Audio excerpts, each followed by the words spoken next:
you can share this to your page as well, mate, as soon as it goes up Yeah. right now on the page if you want to do that. Just goes. Oh, shoot. I should have. Yeah, I should have texted Cam to tell her to share it. Well, you can still do that although Yeah, it's I'll on your just have to. phone. It's on your phone right now, or Yeah, I can. I should be able to close out or just swipe out of the app and go share it. yeah. We'll just wait a minute while people You want me to go let's share it now? hang with the king of shark beers. The King of Shark Beers. That Is makes it you sound bad. on? Is it? It makes Is it it sound like you're a on drinker and you're Knoxville's not. website? Yeah. Yeah. Is it on the Knoxville Yeah, Facebook mate. right now? Yep, live. Yep. It's Yep. on there right now. You can see it there. So I'm just going to quickly go at Garrett. And TVG's already tuned in. He just texted me happy birthday. See, it's good. You get, now Yeah. you know Aussies and stuff, you get two birthdays. Mm-hmm. So I'm just Happy logging into birthday, my. by the way. I should have said that right from the start. So happy birthday to you. Oh, he's gone. He's out because he's texting right now. He's Cameron, his beautiful PR boss and wifey one day. Tim Panosh always is straight on the ball whenever I do this sort of stuff. So in Iowa, cool. Karen Lundquist, Glenn Ruman. Glenn Ruman's watching. And Jamie Nelson Reed. We know Jamie Nelson Reed really well. Hey, Jamie. Hope you guys are going well. Hello, Ethan Steenberg and Beck as well. So a bunch of people tuned in. It's your birthday. It's your birthday. Well, it's kind of his birthday in Australia. And I think a lot of Americans are very surprised. Firstly, Garet Williamson, good to have you on the show, mate. Thanks for joining in. Thanks, Wade. How are you? I'm good. I'm rolling a hat for you, mate, and got a little bit of Hawkeye action going on just back there. So I don't see any Chiefs behind you. I'm in Iowa. I'm in Knoxville right now. You don't have a little thing you carry Nothing with portable you? with me. Don't No, have a there's nothing. pillowcase? I'm surprised. I'm sitting in Eikenberry's shop, and he's a big Chiefs fan, so I'm surprised there's nothing in here. I hear some exciting things about Brandon Eikenberry that I heard yesterday about what he's doing this year. I don't think I'm allowed to say anything yet, but it's pretty cool. He's such a good dude, man. Like, I got to get on the Brandon wagon here for a second. He's come down for Australia. He learned off Trevor Green and guys like that, and you would go a long way to meet a more genuine person than Brando. He's just a good man. Yeah, Brando's awesome. I met Brando a few years ago, and we've raced not together, but kind of traveled up and down the road a little bit with each other and had some good times. And we were all hanging out in the other shops here. And I said, "Hey, can I use your shop real quick? I got to hop on a podcast." And of course, Brando's pretty laid back, so he was Have you game for it. noticed the way Aussies add the letter O to everyone's name, Garrett? Yeah, you guys add something behind everything. There's an abbreviation or a nickname for everything. Yeah, it's like Gaza or Brando Mm-hmm. or Jono or Davo. Yep. There's never Yep. anybody's name as normal. And the other thing, No. as I was going to say before, that Americans probably don't understand about Australia, we're in front of you. So right now, Yeah. it is 10:02 a.m. on Thursday, which Yep. means it's 15 hours ahead of United States. Now, when you came down to us, did it take a little while to get your head around that? No, I was fine going there. Like nothing really bothered me. It was coming home. Like my sleep schedule was horrible when I came home. Like really bad because I flew home for Chili Bowl. That whole week sucked. Like I was up all Yep. night. It was horrible. And then went back, slept fine when I was in Australia, came back, and that was like leading right into us going to run the Outlaws in Volusia. And it was like probably 3 weeks. It was horrible. Like could not sleep at night. Yeah. So I'm on the coffee this morning. I'm on the Beans to Machines coffee, and you're on the high noon. Well, it is your Yeah. birthday, and it is literally 5 o'clock somewhere. We are talking to Yep. Garet Williamson, who is competing this year for the Kevin Gobrecht Rookie of the Year honors in the Nice Energy Drink World of Outlaw Sprint Cars. And that in itself, now I know, Garrett, you're a young man and you wouldn't have had any real exposure other than what you've seen, these days as an adult, looking back on Kevin Gobrecht's legacy. I think it's actually Yep. Scott Gobrecht, his brother's birthday today. So shout out to Scott over in PA. But that's a real honor. If you win that Kevin Gobrecht award, that puts you in special place. Yeah, that's the goal this year. That's kind of what was circled as a team goal, and we all want to achieve that same goal. So when you only get one shot at it, so it's definitely what we're striving for as a team. And this year it's huge. There's 7 rookies, and we're all, I feel, fairly close in what we're doing right now. So yeah, it'd be a huge achievement for not only me but our team. So it is the World of Outlaws kickoff, and the weather looks good in Knoxville, right? I know, for the first time since Yes. I've been coming to Knoxville for this race for I think the last 3 years, and it's never happened. Not even like pouring like huge thunderstorms. So I think the only rain we have is tomorrow during practice, and it's no big deal. But I guess it would be nice because the track's green, no races yet here. So 72 race cars this weekend, all on a green track. So that'll be interesting. But I don't think there's another racetrack in the world that's more capable of doing it than this place. Yeah, Chris Duncan, I had him on Wednesday night slide, just recently to talk about, what it takes. He basically blades snow off that place Yeah, to get yeah, it ready when the earth has to thaw. yeah. He does. I don't think the amount of work they do is untouched, or it goes unnoticed to most. I don't think that many people know how much time they put into this place when no one's watching. It's truly a work of art what they do with this place, and I think it's the top of the leaderboard of around the country of racetracks of what you're going to get, and it's the best there is, hands down. What I think a lot of people maybe don't appreciate, Garrett, is how the racing world puts little towns on the map globally. I don't Yeah, think that Aussies had ever heard of Columbia, Missouri until no, you came down and ran with us on Brant Sprint Car Speed Week. And it's incredible to think your little town, and when I say little, how many people are in your hometown? 100 something thousand. Mhm. It's a college town. If it Not wasn't for the exactly college, it'd little. be nothing. Yeah, Yeah, but it but but it wouldn't have it been known outside America, I wouldn't think. no, no, definitely not. It's not that cool. Well, I mean, it's certainly well known down here now. And that's something that is great about our racing world. When you think about if I said a driver to you, like if I said Donny Schatz, where's his Yeah, hometown, Garrett? Fargo. There you go. Logan Schuchart. Yeah, Hanover. Oh, you're 2 from 2, David Gravel. Yeah, Connecticut. Got I to do don't with know. got to do Oh, with oh, water. oh, oh. Yeah, Watertown, Connecticut. We're 3 from 3. I should know that as much as I hear him say it for QuickTime every night. Brian Brown. This is a biggie. You better get this one right. Higginsville. Right. And I that's better I and better that's get the that way one. I'll it's get a text from him. yeah, that's exactly. Well, you've got the impact hat on, and I know Yeah, you and Brian both wear the flatty, right? You wear yeah, the David and Julie Goodson. David's looking good too. He's dropped some kilos and or some pounds, yep, and boy, that guy is perpetual motion, isn't he? He never stops. yep. He never sleeps. He's a grinder. He's always working. His brain doesn't stop. No, there's a he's such a great businessman and just a human. And him and Julie both. They're truly great, and they're great for our sport. And what they've built is phenomenal. Yeah, absolutely. Your Australian car owner, I'm sure, is tuned in. You better explain who TVG is. Now, Americans would have probably heard of SVG, right? Yeah, SVG is the New Zealand supercar champion from Australia that went to America and is now racing NASCAR and doing a hell of a job. But who is yeah. TVG? He's the legend of Warrnambool. Everywhere he went, he knew someone. I made fun of him everywhere we went. He was just like the local legend. Like I think there should probably be a statue of him there. Wow. So the pigeons could come and shit on it. Yeah, fair enough. I'm not kidding. Everywhere we went, he knew someone or someone had to talk to him. So I give him crap everywhere we went. But there's a trick to TVG. You can be talking to TVG and not really be talking to TVG. Yeah, Explain how that yeah. works. His twin brother. They're like identical twins. Like you say, twins are supposed to be, but like same mannerisms, same way they talk. Like you would have no idea. Yeah, it's kind of They could have switched it up creepy. on. Yeah, it's very, very creepy. So I got a feel for TVG because he put his heart and soul into, his program with you. And they're a little Yeah, family deal with lots of great little, sponsors on board and stuff. And he yeah, was starting to get itchy feet watching you run so well. And yeah. it's like, I'll just come out and show this kid and then just tears the thing up. And Oh my goodness. Yeah, and you nearly won the Premier yeah, Speed Week finale. And then he came yeah, back a little couple like days later in the wingless. yeah. And wrote that one off too.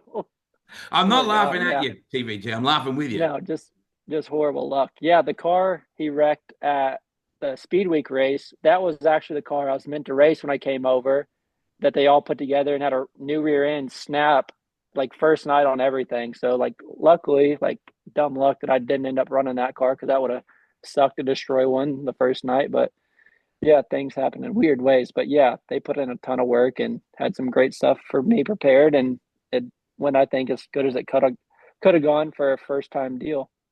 This is very cool. Sam Jacobs is tuned in. He tells me his greetings from New Ulm, Minnesota, listening while driving a Zamboni. Now, I got to tell you, in all my years of doing social media stuff and lives, I've never had a guy say he's listening on a Zamboni.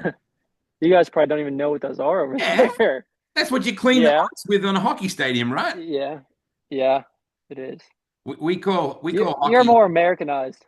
Well, yeah, we we call hockey down here ice hockey with what you guys play Yeah, because we have field hockey, which is nowhere near as yeah. dangerous as what you got. Betty is tuned in as well. Good to see Uh-oh. Betty is tuned. Oh no. I just left talking to Dennis, actually. They're going to bingo in town with DMJ and their whole crew. But bingo. Wow. Yep. I can't And even. Big Billy was with them too. Oh, wow. Yeah. The great Lynn Donahue is tuned in. Hello to Jersey Freeze. What an incredible place that is. And I'm pretty sure it's opened up for business now. I'm pretty sure Lynn's got the shop up and good to go. And if you're ever in town, I know you got to get the announcers special because they raised a lot of money for the KRCO. But the banana split is just legendary. Anyway, mate, what did you think of Australia? What was it like for you? And was it what you thought? I remember your face. You got off the plane, but Billy picked you up and drove you straight to our media session. Yeah. You kind of walked in and was like, holy cow! Like, I don't think Yeah. you were expecting what you were expecting. What was it that you saw that made you go, oh wow? What was his name? The shop we were at. Gosh, I should know better than know his shop. Whose Domain shop was Ramsey. that? Domain Yep, shop. Yeah. yep. Domain. Yeah, we walked in. It was like every cool toy you could ever think of Yeah. was there. Plus motocross 700. bikes. Yeah, that's what I was getting ready to talk about. I think you had a Chad Reed bike in there. A ton of really cool. Yep, right there. So that's Yeah, that basically what was. we were shooting. Yeah. Yep, that was awesome. Yeah, it was just Yeah. really professionally done, and it was a cool experience. They literally straight off the plane, and then walked into that. We got handed a beer as soon as I walked in, and they're like, "Yeah, this is what we're doing today." So yeah, that was a lot of fun. Well, you did have Jai Corbett, Marcus Dumsney, Lockie McHugh. You would have seen Lockie change dramatically over the 2 hours, how he turned Yeah, from this very, robotic, very yeah, serious kind of dude to all of a sudden just yeah, doing donuts in the golf carts. And yeah. yeah, wow. Yes, so Lynn is saying he's listening from the Jersey Freeze van, and yes, they are open. So Jersey Freeze is a phenomenal place. Hello to Jason Reed, the general manager of the Knoxville Raceway. Man, I cannot wait. We're going to kick things off with the Outlaws. What a better way to do that. Garrett, you're living a dream in a lot of ways. There's a lot of pressure. I'm not going to say that it's like, yeah, living the dream. Here's the money, right? Yeah, But if you go yeah. back to little Garrett, thinking that you are now coming back to the Knoxville Raceway as a World of Outlaws contracted driver, how does that feel? It's surreal. Like especially just thinking back to 10 years ago, this is all I ever wanted to do, and never had a clue how I'd get here and make it, and to say, well, I'm doing it now. And Knoxville being a place I feel like I've really cut my teeth and kind of made my home track is what I would say is really where I've made laps that really were important, kind of got onto the map as, and coming back here as an outlaw. I feel that it's a place I should come back, and I want to do good for not only Knoxville but just myself and everyone that, the local fans of Knoxville. I feel like I would still I want to be a local to this place even with Outlaws coming here. I want to kind of protect the turf. It's kind of home, so it's feels like a home game. Devon Fisher is tuned in. Quite frankly, I'm worried about Devon. Just seems like a bit of a wild unit to me. Am I half close on that one? He's a good guy. I think he loves racing. He loves the sport, and he's loving. I think he's loving what he's doing. As Very passionate. being involved in a World of Outlaw team. I think that was both him and his dad's vision one day to have it, and I was just lucky enough to be the dumb duck they called on to pilot it. The the truck always looks great, that huge big Fisher logo on the truck. And Yeah. I know when you would drive out down the south side of Knoxville as well, out there in Gainey, Ridgeville, that should have its Yeah. own postcode now, that little sort of, it's a Oh bit my like Gasoline goodness. Alley. It is. I think it's the Knoxville. It's Indy Midwest is what I called it when it's race season. There's every different race rig over here. It's packed. It's a pretty cool deal that's built over here now. So we were talking about, that this point in the season last year, you had done kind of all the same racing. So this is not the schedule right now, having done 13 or 14 races, is not new to where you would be. But does it feel different as an outlaw? I don't know. It's a tough question. I think the focus and everything's the same. I think as a race car driver, it doesn't really change of what your goals and what you're trying to do is, but the end goal is definitely different, and what we're trying to accomplish is different. Your points racing, I think points racing is different in itself. It's different mindset and what you're trying to do, and so yeah, I think that aspect's different, but our goal is still to always win and perform. And from where we were last year to this point, so I think 10 times different. And just I think that's learning. That's what it's supposed to be. I think how much I've learned as a driver and how much I've grown is 10 times different from where it was last year. And so I think that's just baby steps of what it's going to be every year. It's what we're supposed to do. Garrett, when you raced with us on Brant Sprint Car Speed Week, my ethos was to make you feel like you were part of something special, like you were the elite, right? It's the old Top Gun, Yeah. kind of the best of the best kind of thing, Yeah. So for me, I would imagine you feel the same way about the Outlaws. And I'm not saying that Speed Week is the same as the Outlaws, but I mean it's about belonging to a nucleus of teams that travel. Is there a Yeah. is there a community that you feel that even as a newcomer that you feel there? I honestly, I kind of do. Last year we ran most of it, but even last year to this year, it feels you're kind of more like you hear Hod and Donnie say like they're outlaws, like that's what they want to be, and that's what they've always wanted. Like you kind of get the sense you feel that like this is you hear all the high limit outlaw bicker, and like you want to kind of pick a side and you want to fight for your own guys, and I kind of see that in a way, and so yeah, you kind of feel like you're a part of something, and yeah, I kind of do. I really do get that sense of you belong to something, and you want to. When we race a high limit, I feel like we want to beat those guys. So I feel like that's probably the same feeling they have when they come run our shows. Is we want to be the better. I don't know the right word, but I feel like there's definitely kind of a clash there. Look, I think it's yeah. good. I think it's a good rivalry. Mhm. I think it's good for a sport, and yeah, I watched a really good documentary on Netflix last week called Mr. McMahon. And it's hmm basically a documentary on Vince McMahon that owned the WWE, pretty well started it from its booming period to where it is now. And great sport is about tribal rivalry, Garrett. It's about heroes yeah, and villains, good guys and yeah, bad guys. It's like when you go and do the old thing, the old chop, yeah, right? yeah. And go Chiefs at tomahawk, Arrowhead. and yeah, Yeah, it's yeah, it's about cheering for your guys and not yeah, necessarily for the others. So you're going to find that, particularly when you go to Pennsylvania, yeah. you're in the bad team now. Yeah, yeah, we're the posse, or yeah, we're in posse land. So yeah, we'll be the bad guys. I know we're not like we're newcomers, so it's kind of different for us, but your guys that have been on tour a long time and they're not loved out there by no means. So yeah, I think that'll be something cool to try to embrace one day, and hopefully one day we're the guys that go out there and beat the PA guys, and we're part of that rivalry, and I think that's just part of racing. We're just not welcome, so I think that's something really cool that the sport has embraced, and I think it's a really cool deal that they've done. I think I went to the National Open in 2021 and I was stunned at the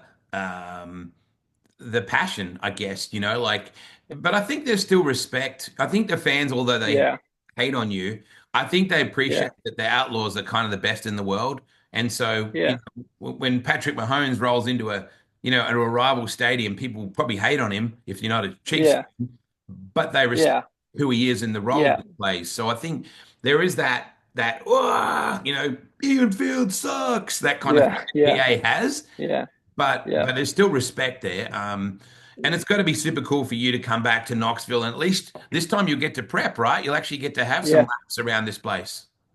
yeah. I think that's really cool to come back here. It's Knoxville. I think the pressure is always on here. The spotlight's always on this place.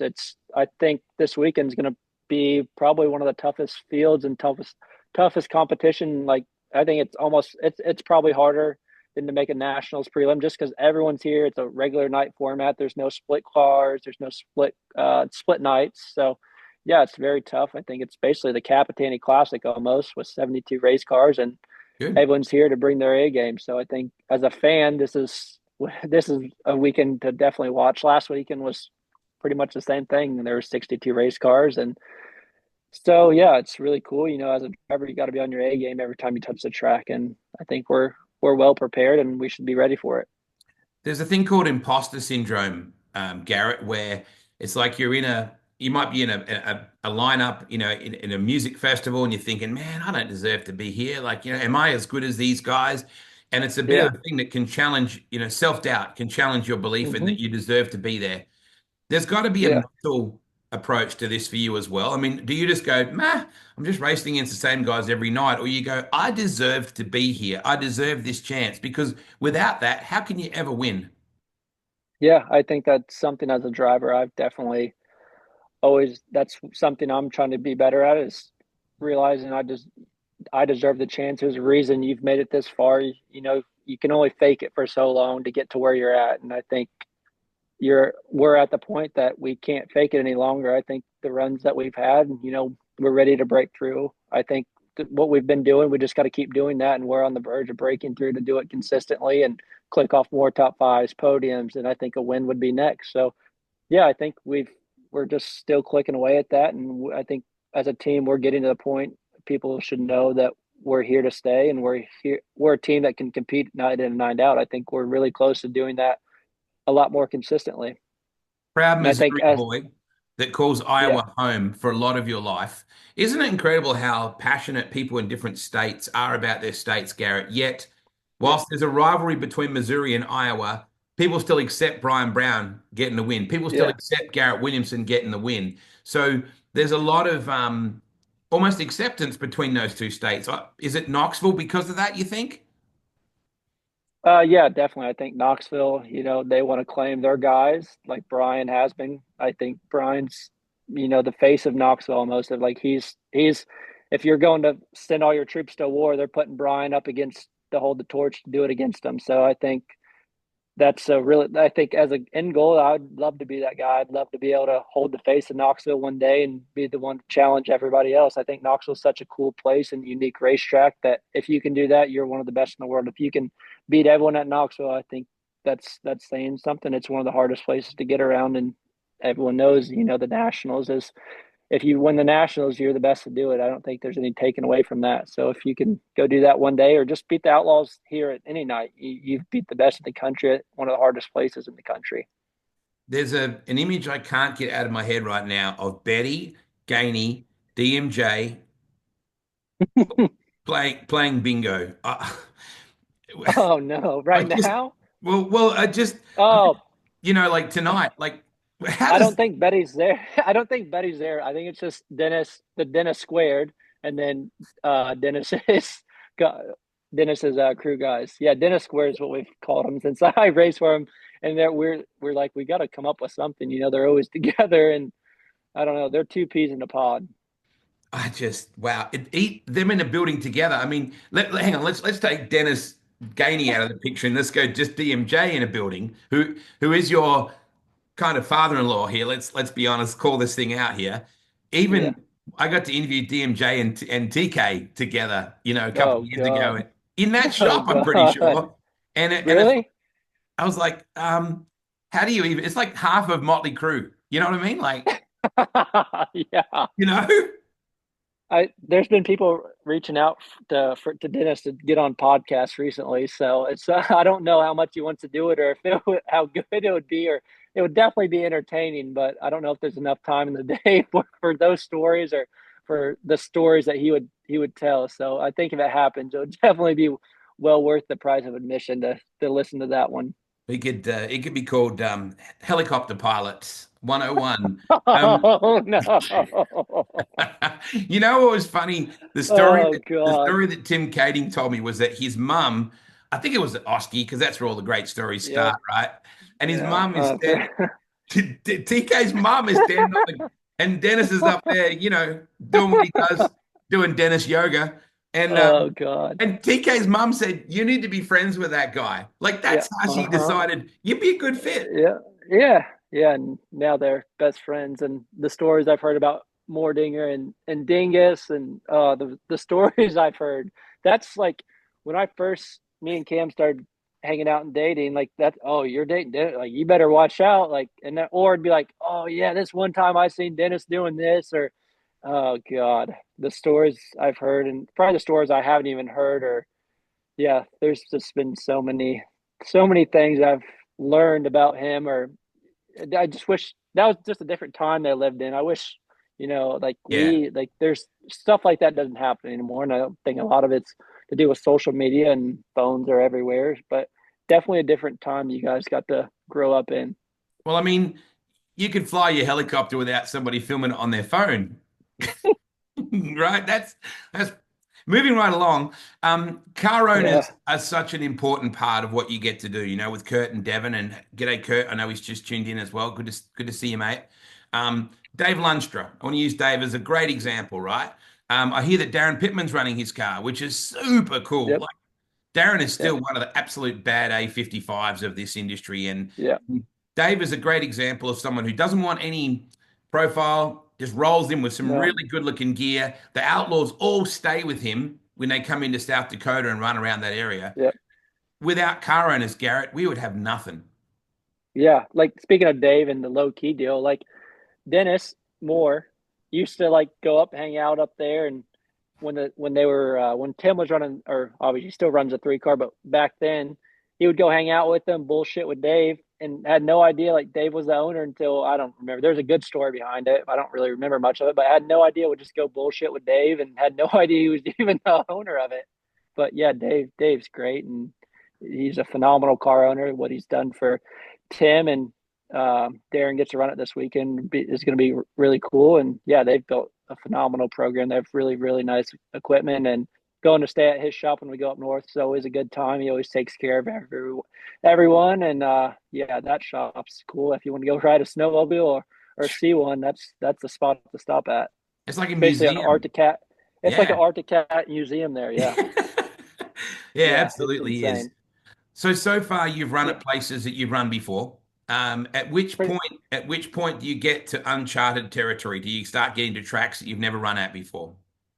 After Eldora, we go out to Pennsylvania. Lincoln will be new out there. I got to run the Grove. I ran Natty Open and 23 in Gainey's car. So that was different. That was not my permanent home, but he gave me a great opportunity. So I'm excited to go back out and in my home now, my own comfortable office. So that'll be really fun to go back out there and see what we have. And after that, it's really all new tracks for a while. I think, yeah, everywhere out there. We go up to Canada. That's new.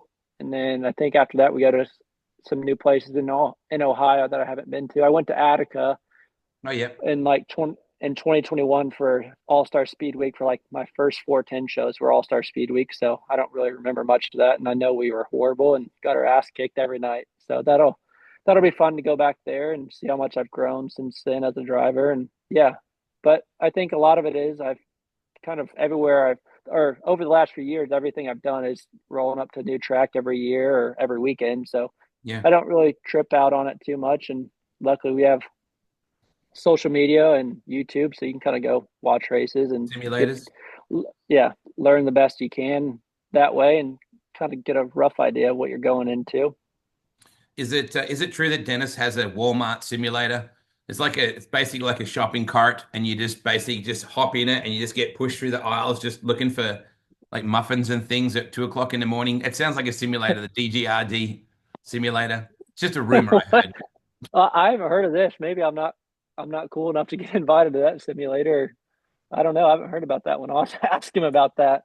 It just Yeah, got created just now, I yeah. think. I think it wasn't really a thing, but Uh, it should be now. Dennis, we need to arrange that. he The has Dennis Gainey Racing Simulator in Walmart.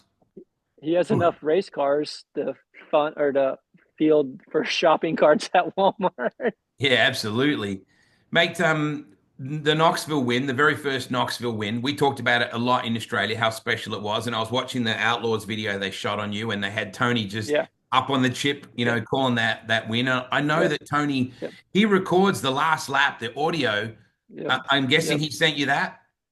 Yep. Actually, I didn't have Tony's number. He didn't have mine or whatever. So Dennis got it, and we were together. So Dennis sent it to me. But yeah, that's something I had no idea he did, and that was cool. And I think just any win here is special, and to be my first, and just to hear that audio is something that'll always be super cool to me. And yeah, that was really, really such a cool night. Devin and Kurt were actually here that night, so to pick up our that was our first win with the team actually. So that was our first win being full car owners. Kurt owned a car way back in the day, so for him and Devin as father and son knowing the team, and then to be at Knoxville, I think that was something very cool that we all got to experience together. And I'm glad it happened there. And my first win at Knoxville in a 410 was something I won't forget. Why is the Knoxville National so special? It's the hardest race there is in the country to make, to win, and everything about it. There's just a different feel about it. Just those 2 weeks, it's a feeling in the air and just riding around town. There's just something about it. I'm hooked on it. I love it. I love the feel. I love the feelings that come with it. The nervousness, the uncertainty of what's going to happen, and you just sit there as a driver. I think about it all week leading up to it. When it's done, you're thinking about next year, the start of the year. Everything's kind of centered around Knoxville, and you could run last and not make a show all year, but if you can go run and good at Hmm. nationals, it doesn't matter. It takes away all that. So unfortunately, I haven't made the show. I've ran it twice now. I was really close in the Gainey six car for my that we had that old team fell apart right after 360 nationals. Hopped in the six car, ran second our whole prelim, got another fence, missed the lock in by one spot. Ran the B, missed it by one spot, so that sucked, and that chapped me. And I think that just made it even hungrier. And last year we just really weren't good, and which sucked because we ran good most of the year. And but nationals last year was really tough. The track was really tricky, and just didn't work out. So I know when we make it this year, it's gonna be a surreal feeling. I hope I'm speaking into existence. I hope. I Yeah. know we're definitely capable as a team, and what we can do. I know we can make it. I know we can run up front at it. And I think this weekend and the June show are going to be precursors to that. And hopefully we can get our stuff rolling really good. What's it like on National Saturday during the day? Like there's just so many people. And for people that go, for the first time, by the previous weekend, you got the 360 Nationals and it leads into the Cappy. And then there's like Yep. 2 days off. There's Oski in there between there and the kickoff party. And then Wednesday, Thursday, it just starts to build. It's like a big tsunami. And then Yeah. by Saturday, you Yeah. just can't move. What's that like being Yeah. part of that as a racer? I'm ready for it to start all day. You just sit there and just chomp at the bit. And I'm just always I feel like you're ready to get going. You're ready to start the night. And it's just such a long deal that I think the anticipation builds all week. So you're ready to go. You want to make the show. You're thinking about it. What can I do? At that point, where you're starting, or what you have to do to get into the show, or if you're in the show, you know where you're starting. So it just the anticipation's there. It's building, and you know what you're looking up for. There are guys and girls that have raced their whole life to run a car that will hopefully make a weekly show at Knoxville, let alone dream of getting into the nationals. And you walk past them every Saturday night when you ran at Knoxville. Teams that have been just trying to save and trying to get themselves. The Worthingtons this year are going into 410 racing after running pro sprints and a bit of 360s, Yeah, just trying to get there. And now here you are running with the Outlaws in your third year of racing as a professional driver. It would be a privilege, I think, that wouldn't be lost on you, Garrett, that you think, man, these guys have waited their whole lives to do what I'm doing in 3 years. yeah, um, yeah. It's just I don't. I watched Heskin. I don't know why I'm drawing a Yeah. blank on it. Yep. Make the show my first year running it, and he came in like in tears. And I remember watching that and just really remembering, like, man, this really is something special to do. And I don't know if he had made the show years past or if that was his first one or what the situation was, but I know how much that just meant to them. And I remember coming in on the opposite side of it, just how much it stung, and Yeah. just little things like that. I mean, just to make the show is just an accomplishment in itself. So there's I don't think it matters who you are. Anyone can do it that week. Anyone can put it in the show. You just got to have a really good week. Things have to fall your way, and you just have to be up for the challenge. Yeah, exactly right. And I remember Scott Boguski was in that same transfer with Davey. They were like literally going across the scales together and they were yelling at each other like backwards and forwards, like, yeah, buddy, Yeah. yeah. And Scott's another good example, right? He's a young Aussie kid that's done what every other Aussie before him has done. Had to go there and eat energy bars to save money and just to try and build and get yourself a better reputation. Are race fans the same in Australia as they are in America, Garrett? Did you sort of notice a similar culture or not? Yeah, I think it was a similar culture. I'm trying to think of like different different things, but I think there you guys really appreciate what you have. But I think it's because it's such everything's so scattered over there. You don't have the luxury of 60 shows a year, big shows every other weekend somewhere. So I feel like your guys' race events are race events every time. It's a big show, it's a big deal, and fans really appreciate what they have. And I think if fans went over there and seen that and got to see it's not every weekend that you guys are blessed with having the opportunity to watch race cars and what are the whole experience. So I think it's different. I think in America we're really fortunate of what we have, or we are really blessed to just have racing all across the country and elite teams all across the country with big events. It doesn't even have to be an outlaw show or high limit show. You go to Pennsylvania and you get the Grove, you get Port that have phenomenal race car drivers. You get to see great racing. You go to Chico, just had a banger last week with the NARC race. I mean, there's Yeah. great racing all over the country all the time, and now we have Dirt Vision and Flow. You can tune in anywhere and watch it. So I think it's just we have it everywhere, so it's a little bit different. But just like the classic was such a cool experience, and the fan day down at the Yeah. stadium was so cool.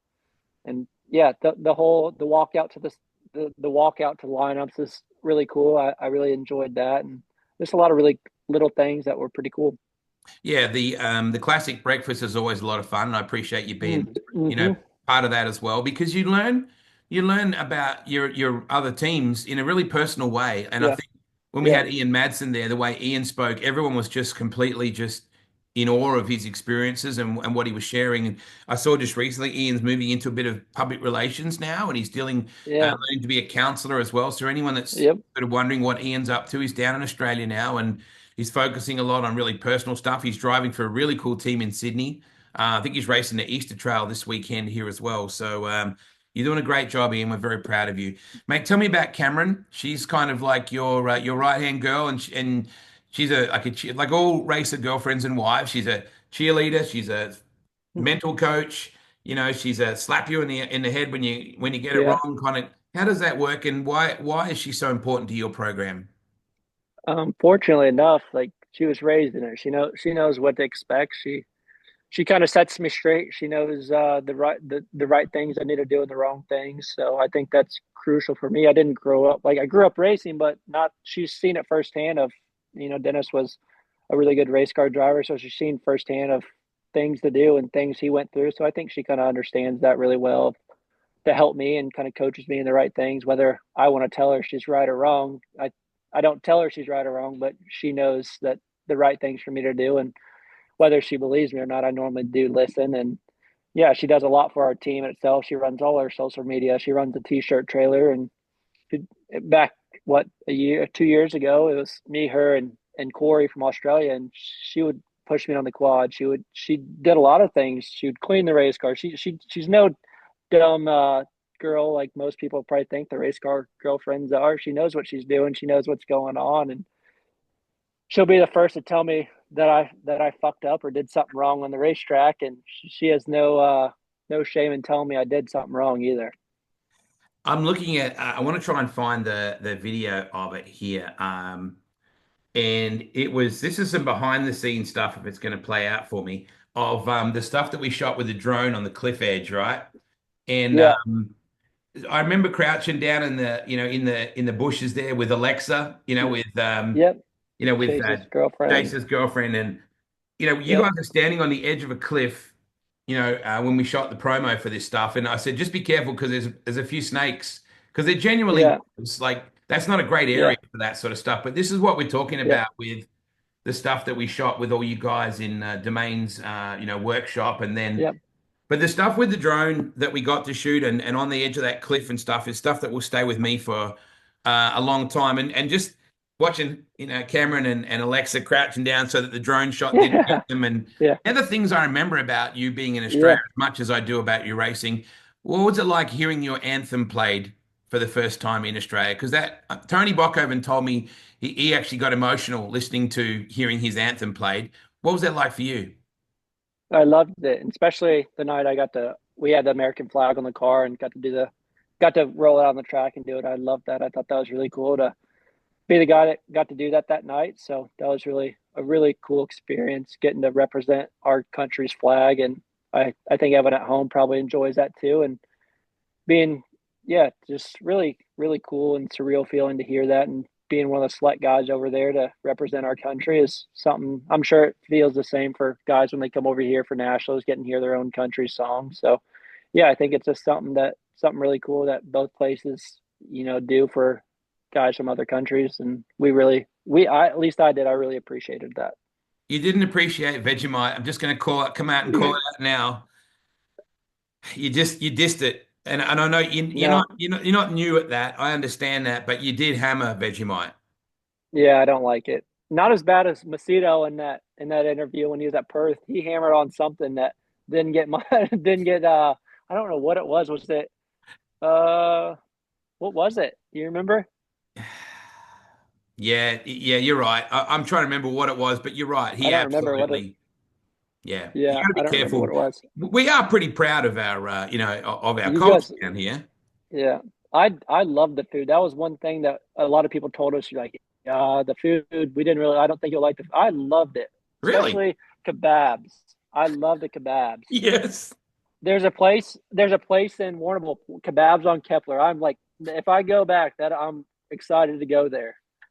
See, it's I good. ate it probably like I ate it almost every night of Speed Really? Week. Yes, every day I'd Wow. go there during the day. I Wow. loved it.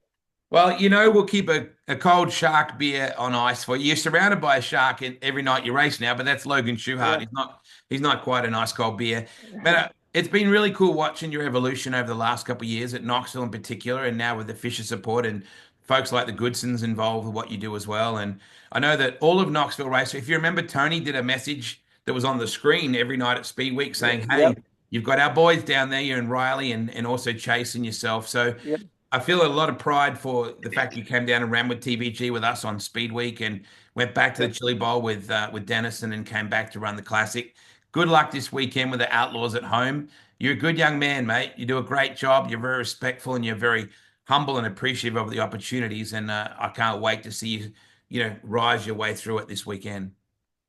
Thank you, sir. I really appreciate it, and look forward to seeing you over here this summer. And hopefully, I get to come back and spend some more time in Australia next year. Well, if Tim doesn't hire you, we'll just get Lee to, and nobody will know the difference. Okay. Always good to see him. Good luck, everybody. Hey, Premier Chevy dealers, the World of Outlaws are coming to Knoxville, and the weather's looking good, which is great. This weekend, cannot wait. Make sure you get there or tune in live on Dirt Vision as well. Garrett, say hi to everyone for me. Go and play bingo. That would Yep. just be a great way to cap off your birthday. Thanks, Wade. Bit of helicopter flying, bit of bingo, hang out with Oh, Gainey and God. Walmart. That's your father-in-law one day. Be respectful. Yeah. See you, Yep. mate. It is. See ya.